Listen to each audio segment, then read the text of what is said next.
Hello students, स्वागत है आप सभी का हमारे आईएफएस के आईआईटी जैम चैनल के ऊपर। तो आज की इस वीडियो में हम यहाँ पर एक काफी इंटरेस्टिंग टॉपिक के ऊपर बात करने वाले हैं। काफी सारे स्टूडेंट्स के यहाँ पर मैसेजेस आते हैं, मेल्स आते हैं कि सर तैयारी तो कर रहे हैं हम आईआईटी जैम की, बट क्वेश्चन सॉल्व नहीं हो रहे। अगर 10 क्वेश्चन उठाते हैं तो उसमें से एक या दो ही लग पा रहे हैं, बाकी के 7-8 क्वेश्चन लग ही नहीं रहे या कुछ ना कुछ गड़बड़ हो रही है। बट एट द एंड क्या हो रहा है, आंसर जो है आपके सही नहीं आ रहे।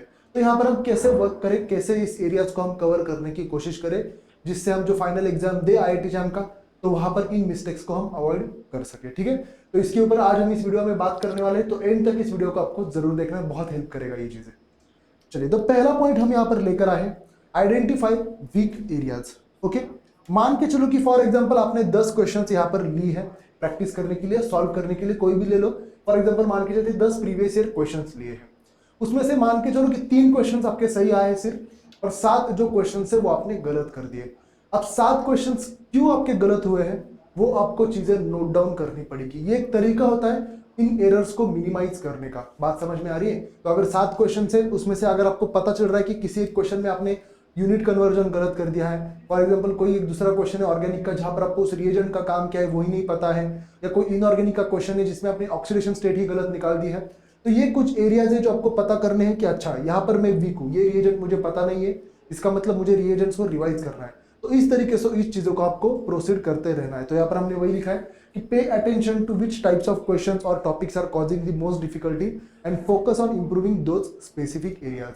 तो इसीलिए तो हर बार कोई भी टीचर हो या कोई भी प्रोफेसर हो वो ये बोलते हैं कि क्वेश्चंस की प्रैक्टिस करो। वो क्वेश्चंस की प्रैक्टिस क्यों करनी होती है आपको, तो उसके पीछे का रीजन ये है कि आपको जो आपके वीक एरियाज है वो आपको क्वेश्चंस की प्रैक्टिस के बाद ही पता चलेंगे।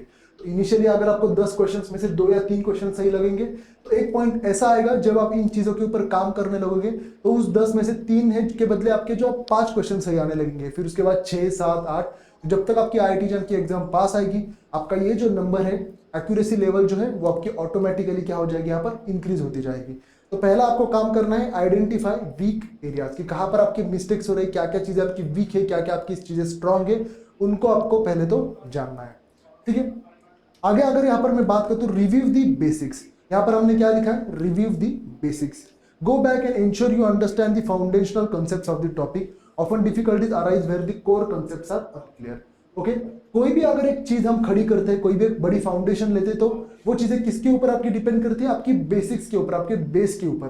कोई भी आप टॉपिक ले लो, फॉर एग्जांपल ऑर्गेनिक केमिस्ट्री अगर मैं यहाँ पर बात करूं, ठीक है, ऑर्गेनिक केमिस्ट्री आगे तो बहुत ज्यादा है, रिएजेंट्स हो गया, इंटरमीडिएट्स हो गया, स्पेक्ट्रोस्कोपी हो गया, हेट्रोसाइक्लिक कंपाउंड्स हो गया, बराबर कि नहीं। बट उसका जो बेस है वो क्या है, जीओसी और एरोमेटिसिटी। मान के चलते जीओसी, जनरल ऑर्गेनिक केमिस्ट्री। अगर आपको यही नहीं पता चल रहा है कि जीओसी में अगर आप किसी कॉम्प्लेक्स से आपके गिवन कंपाउंड में मैं बेस डालूंगा तो वो कौन सा एसिडिक प्रोटॉन एक्सट्रैक्ट करेगा, तो आप आगे जा ही नहीं सकते। तो ये होते हैं कुछ बेसिक्स। तो आपको समझना पड़ेगा कि अगर आपके बेसिक्स ही क्लियर नहीं है तो आगे क्वेश्चन सॉल्व नहीं होने वाला है। ना ही सिर्फ ऑर्गेनिक की, इनऑर्गेनिक में भी वही है, ऑक्सीडेशन स्टेट वगैरह अगर आपको आनी ही नहीं निकल रही तो कैसे करोगे आगे क्वेश्चन। या फिजिकल केमिस्ट्री में आपको ग्राफ ही नहीं समझ में आ रहा है, या कुछ बेसिक्स मैथ से ही नहीं पता चल रही कि एलसीएम कैसे निकलना है, यूनिट कन्वर्जन कैसे करना है, तो आगे आप कैसे प्रोसीड करोगे उस क्वेश्चन में। तो यहाँ पर वही है कि रिव्यू दी बेसिक्स। तो अगर आप सिर्फ एडवांस जाकर पढ़ने की कोशिश कर रहे हो और बेसिक्स के ऊपर ध्यान ही नहीं दे रहे हो तो उसका कुछ भी एक फायदा नहीं होने वाला है। तो उस समय आपको क्या करना है, उस एडवांस चीजों को करो बंद, पहले जाओ बेसिक्स के ऊपर। जो जो बेसिक्स आपको पता चल रहा है कि अच्छा ये मुझे नहीं आ रहा है, कोई बात नहीं, थोड़ा सा टाइम लगेगा, 10 दिन उसको दो, 15 दिन लगेंगे, कोई इश्यू नहीं है। बट एक बार आपकी वो चीजें क्लियर हो गई बेसिक्स, तो फिर आपको आगे की चीजें पढ़ने में उतना ही ज्यादा कॉन्फिडेंस आने वाला है, और मजा भी आएगा ऑब्वियसली, क्योंकि अल्टीमेटली आपको चीजें अच्छे से समझेंगी और अल्टीमेटली क्वेश्चन भी आपके लगने लगेंगे। तो यहाँ पर आपको करना है रिव्यू दी बेसिक। जब तक आपके बेसिक्स क्लियर नहीं है तब तक आपको आगे प्रोसीड करते नहीं जाना है। तो आपका ये सेकेंड पॉइंट हो गया। थर्ड पॉइंट की यहाँ पर हम बात करें, ब्रेक डाउन दी प्रॉब्लम। इसका मतलब क्या है, try to break the question into smaller manageable parts, solve each part step by step rather than trying to tackle the whole question at once। अब यूजुअली कैसा होता है, आप दे रहे हो competitive exams, IIT jam, CUET, PG या even कोई भी और एक कॉम्पिटेटिव एग्जाम ले लो, यहाँ पर जो क्वेश्चंस होते हैं वो कोई कॉलेज के लेवल क्वेश्चन जैसे नहीं होते। अगर एक सिंपल सा भी क्वेश्चन है तो उसको एग्जामिनर क्या करेगा, एक डिफिकल्टी लेवल जाने के लिए होगा, कंसेप्ट सिंपल वो आपने पढ़ा होगा बट उसका लेंथ बढ़ा देगा। कोई एक क्वेश्चन अगर एक लाइन में बैठ रहा है तो वो उसको 3 लाइन में कन्वर्ट कर देगा। बट वही आपको चीजें करनी है यहाँ पर, break down the problem. For example एक बड़ा सा क्वेश्चन दिया है, अब उसमें से चीजें आपकी कौन सी काम की है ना, उसको आपको ब्रेक डाउन करना है या उसको हाईलाइट करना है। मान के चलो एक एग्जाम में आपने क्वेश्चन पढ़ा 3 लाइन्स का, आपको देखकर बिल्कुल भी पहले उसको घबराना नहीं है। किसी भी क्वेश्चन को देखकर आपको जज नहीं करना है बिना पढ़े कि वो क्वेश्चन इजी है या डिफिकल्ट है। उस क्वेश्चन को पढ़ो, एक बार नहीं 2 बार पढ़ो, फिर आपको चीजें समझ में आने लगेगी। अच्छा ये चीजें गिवन है, उसको हमें इस तरीके से ब्रेक डाउन करना है। काफी क्वेश्चंस में अननेसेसरी चीजें बहुत दी गई होती है जो एग्जामिनर क्या बोलते हैं, एग्जामिनर स्टूडेंट्स को कंफ्यूज करने के लिए सिर्फ डालता है। बट हमें क्या करना है, क्वेश्चन को ब्रेक डाउन करना है, वहां पे जो इंपॉर्टेंट पार्ट से जो कुछ वैल्यूज दी गई है उसको आपको उठाना है, सेपरेटली उसको लिखना है, और फिर उस क्वेश्चन को आपको क्या करना है, टैकल करना है। ये एक तरीका होता है एक किसी क्वेश्चन को सॉल्व करने का। तो ये आपका थर्ड यहां पर हो गया, ब्रेक डाउन दी प्रॉब्लम। ठीक है, उसके आगे seek help from a teacher or peer. Sometimes talking through a problem with someone else can offer a new perspective. A teacher or a classmate may explain it in a way that makes you more sense. Teacher और classmate बोला है। Okay, अब जब आप कोई भी exam की preparation करते हो, ऑब्वियसली आप टीचर के साथ कुछ चीजें डिस्कस करोगे।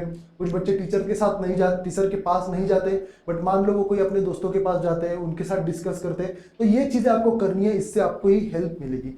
फॉर एग्जाम्पल, आप किसी एक क्वेश्चन के लिए एक डायरेक्शन में सोच रहे हो, बट क्या पता उससे भी एक इजी वे आपको मिलेगा उस क्वेश्चन को अलग से डायरेक्शन देने के लिए, बराबर कि नहीं। और अल्टीमेटली वो चीजें आपको एग्जाम में ही हेल्प करेगी। और ये चीजें क्या होती है, टाइम सेव करती है आपकी। अगर कोई आपको दोस्त से बात करके किसी क्वेश्चन सॉल्व करने के लिए कोई एक ट्रिक पता चल रही है, या किसी एक टीचर के पास जाकर आपको और चीजें अच्छे से समझ में आ रही है, तो क्या ही दिक्कत है, आपका ही बेनिफिट होने वाला है, बराबर कि नहीं। तो इसलिए यहाँ पर हमने लिखा है seek help from a teacher और पीयर। तो मान के चलो एक क्वेश्चन आपसे नहीं हो रहा है तो लेकर जाओ टीचर के पास, कोई भी टीचर आपको नहीं बोलेगा। या आपका कोई दोस्त हो जो आपको पता है हाँ इसका ये टॉपिक अच्छा है, उसके पास देखो, जाओ बात करो कि कैसे भाई सॉल्व करना है। वो 100% आपको कुछ ना कुछ वहां पर हिंट या जो भी उसका ट्रिक होगा या कंसेप्ट होगा वो समझा देगा। दोस्त यही तो काम के होते हैं, बराबर कि नहीं। तो ये आपका अगला पॉइंट हो गया। उसके बाद वर्क ऑन काउंटर एग्जाम्पल्स। अब काउंटर एग्जाम्पल्स मतलब क्या है, उसके जैसे कुछ और एग्जाम्पल्स हो सकते हैं, उनके ऊपर आपको काम करना है, बराबर। वर्क ऑन काउंटर एग्जाम्पल्स, जितने ज्यादा आप एग्जाम्पल सॉल्व करोगे उतनी ही ज्यादा आपको उसकी हेल्प होने वाली है। अब फॉर एग्जाम्पल आप जैम के लिए पढ़ाई कर रहे हो, ऐसा थोड़ी कि जैम के ही क्वेश्चन सॉल्व करोगे, जाओ सीयूटी के क्वेश्चन सॉल्व करो, जो भी आपके बाकी एमएससी एंट्रेंस के जो एग्जाम्स होते हैं उनके क्वेश्चन सॉल्व करो। कई बार सेट नेट के भी बच्चे सॉल्व करते हैं एग्जाम्स, थोड़े हायर लेवल के क्वेश्चन सॉल्व करो।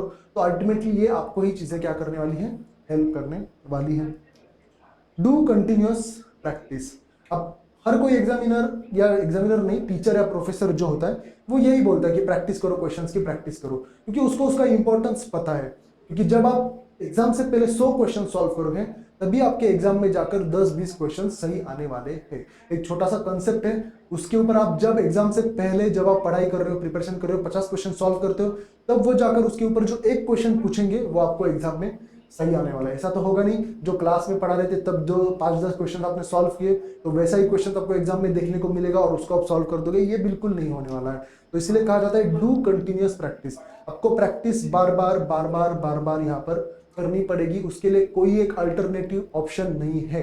काफी सारे बच्चों को ये लगता है कि मैं सिर्फ नोट्स पढ़ूंगा और डायरेक्टली जाकर एग्जाम में बैठूंगा और वहां पर जाकर इस क्वेश्चन को सॉल्व करूंगा, बट ये गलत अप्रोच है। ट्रस्ट मी, यहाँ पर आपको क्वेश्चंस की प्रैक्टिस करनी ही पड़ेगी। भले ही पहले 10 क्वेश्चन में से 10 के 10 गलत हो, कोई इशू नहीं है, बट एक पॉइंट ऐसा आएगा 10 में से 2 सही आने लगेंगे, 4 सही आने लगेंगे, 6 सही आने लगेंगे, और एट द एंड वो नंबर आपका 10 आउट ऑफ 10 भी हो सकता है। तो इसके लिए कोई अदर ऑप्शन नहीं है, आपको यहाँ पर प्रैक्टिस करनी ही पड़ेगी। ठीक है, और ये आप देख सकते हो यहाँ पर हम टारगेट एमएससी एंट्रेंस का कर रहे हैं। तो यहाँ पर एक न्यू बैच स्टार्ट हो चुकी है, जैसे कि आप यहाँ पर देख सकते हो शिखर बैच हमने स्टार्ट किया यहाँ पर, तो 28 अक्टूबर से स्टार्ट हो रही है, सही है। और सीयूटी पीजी के लिए भी सेम 28 अक्टूबर से यहाँ पर आपको स्टार्ट होने वाली है। और उसी के साथ साथ फॉर एग्जाम्पल कोई लाइव ज्वाइन नहीं करना चाहता, उसके लिए रिकॉर्डेड कोर्स और टेस्ट सीरीज भी है। और इसके ऊपर आईएफएस जो है करंटली आपको फ्लैट 30% ऑफ आपको देने वाला है, और जो इसका कूपन कोड है वो है आपका IFS 30। तो ये हमारी वेबसाइट है, यहाँ पर आप जाकर रजिस्टर कर सकते हो और एनरोल कर सकते हो। यहाँ पर आपको बहुत सारी चीजें मिलेंगी, लाइव क्लासेस मिलने वाले हैं, उसके साथ साथ लाइव इंटरेक्शन होगा टीचर्स के साथ, हर रोज रेगुलर DPPs मिलेंगे, उनके सॉल्यूशंस मिलने वाले हैं, संडे टेस्ट मिलेगा उसका सॉल्यूशन मिलेगा, और एक्स्ट्रा कुछ जो भी चीजें हैं वो आपको यहाँ पर मिलने वाली है। ठीक है, चलिए। और ये हमारा IFS का ऐप है जहाँ पर आपको बहुत सारी चीजें जो है एक्सप्लोर करने को मिलेगी।